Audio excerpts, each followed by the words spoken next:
All right, imagine this. One morning, the sun god Ra wakes up, stretches his arms out wide like a cat that's just had the best nap of its eternal life, and declares, "You know what? I'm bored. The pyramids are great. But I think it's time for a little expansion. Let's go conquer Greece." Meanwhile, high up on Mount Olympus, Zeus is just kicking back, maybe enjoying some ambrosia, when he feels a strange vibration. "Huh? What was that?" he mutters, cracking his knuckles. A low rumble echoes across the sky, but it's not his thunder. He squints. Is the sun getting closer, and is it moving? Aggressively. Down below, the rest of the Greek pantheon starts to absolutely lose it. Panic sets in. Poseidon, lord of the seas, immediately dives to the bottom of the ocean thinking, okay, maybe if I just hold my breath they won't notice me down here. He's not the bravest of the bunch today. Ares, the god of war, on the other hand, is in his element. He starts frantically sharpening every single blade he can find, from his legendary spears to the butter knives in the dining hall. And Hermes sees a business opportunity. He instantly sets up a pop-up shop, hawking little bottles of a concoction he calls Ra Repellent. "Get your Ra Repellent here. Only 50 drachmas. A bargain to save you from a cosmic sunburn." Spoiler alert. His sales are not great. Suddenly, the sky darkens, but not with clouds. Giant floating pyramids materialize out of thin air, casting colossal shadows over the Acropolis. Golden chariots, pulled by creatures of light, come surfing down on beams of pure sunlight.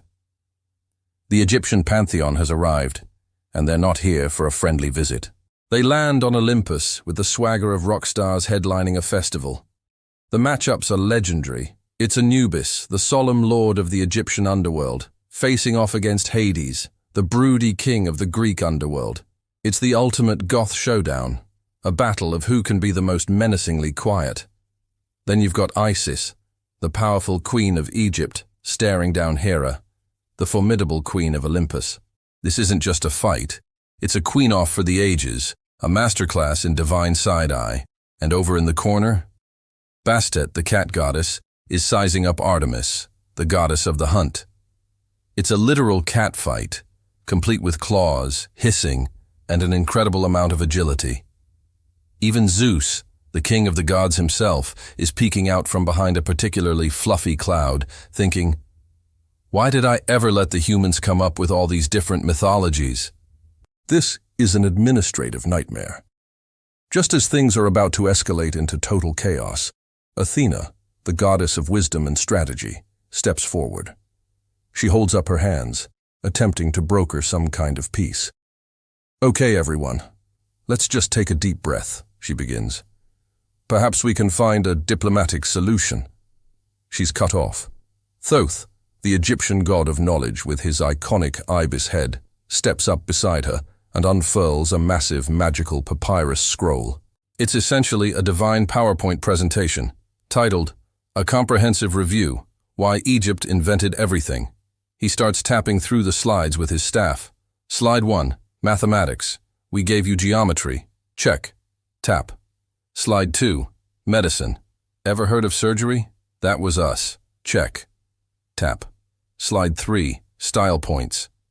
The scroll glows, displaying a number so high it's basically infinite. Over 9,000. Checkmate. Athena just buries her face in her hands, completely exasperated. While the B-list gods are squabbling, the main event is about to begin. Ra and Zeus finally come face to face. The air crackles with energy. It's the ultimate elemental clash, lightning versus sunlight. Zeus hurls a thunderbolt, a jagged spear of pure electricity. Ra counters with a concentrated blast of solar energy, a wave of heat and light so intense it makes the air shimmer.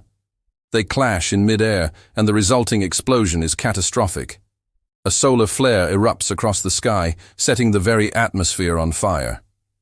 Down on Earth, the mortals are understandably freaking out. They look up at the sky, which is now a swirling inferno of gold and blue, and think the apocalypse has finally arrived. But nope, it's not the end of the world. It's just God drama. We see a quick shot of humans scrambling for cover, desperately trying to open their sun umbrellas as bits of divine energy rain down. It's not very effective. But then, just as they're about to deliver their final world-shattering blows, both Ra and Zeus have the same thought. They pause. They look down at the panicking mortals, at the temples being built in their names, at the endless stream of prayers and offerings. And they realize something very, very important. They love being worshipped.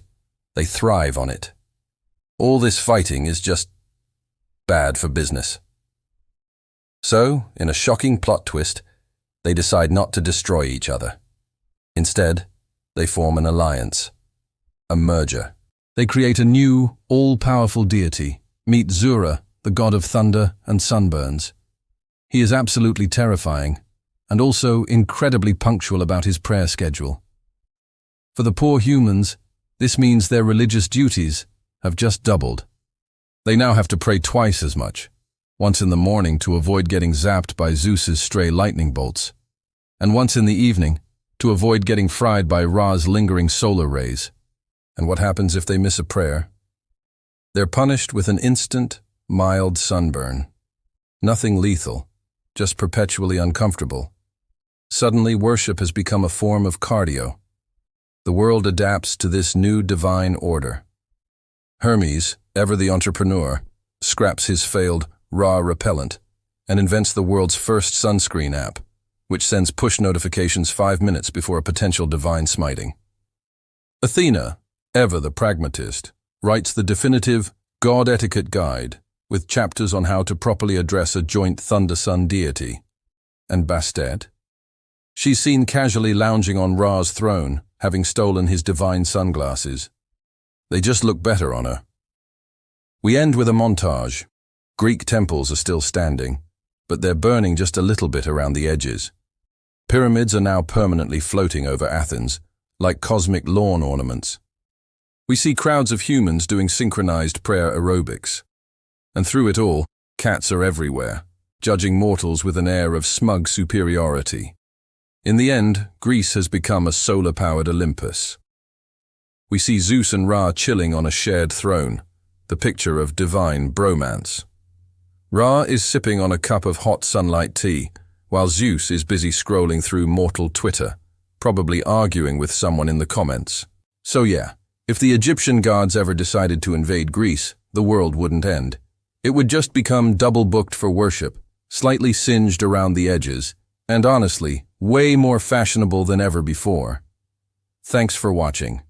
If you enjoyed this mythological mashup, make sure to hit that like button and subscribe to Legendary Myths before Ra decides to install solar panels on your roof without asking.